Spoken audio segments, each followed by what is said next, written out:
Juan 3:36. Ang mutuo sa anak may kinabuhing dayon. Apan ang dili mutuo sa anak dili makabaton sa kinabuhing dayon.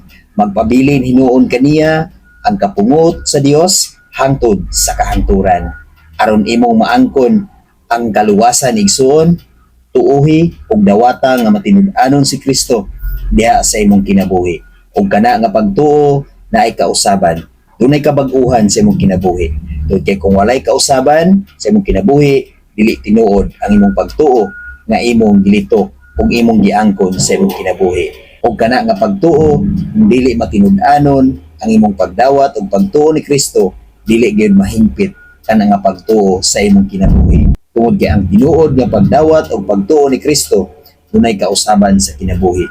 Dunay kabag-uhan sa atong kinabuhi. Dunay kabag-uhan sa atong mga sinultihan ug sa atong binuhatan dinhi sa kalibutan. Hinumdumi sa kanunay igsoon na ang tao nga magpabilin sa pagkadautan, ang mga tao nga magpabilin nga dili mudawat og mutuo ni Kristo, magpabilin kaniya ang kapungot sa Dios hangtod sa kahangturan. Kana nga kapungot mulaglag kana sa imong kinabuhi ug mao kanay maghatod kanimo sa kalayo sa impierno.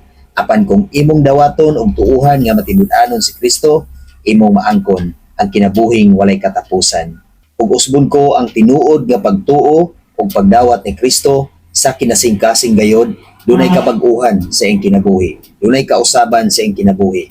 Mausabang iyang mga sinultian ug ang iyang mga binuhatan, wala na kaniya ang kasuko, kasilos, kasuya, kapungot, kalagot, ug kakog diha sa iyang kinabuhi.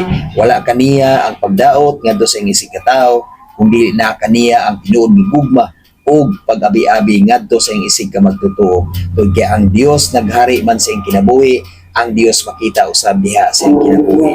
Hinaot pa mga igsoon nga ang imong pagtuo karon nga naa diha sa imong kinabuhi, matinud-anon gayud kana 100%. God bless sa tanan.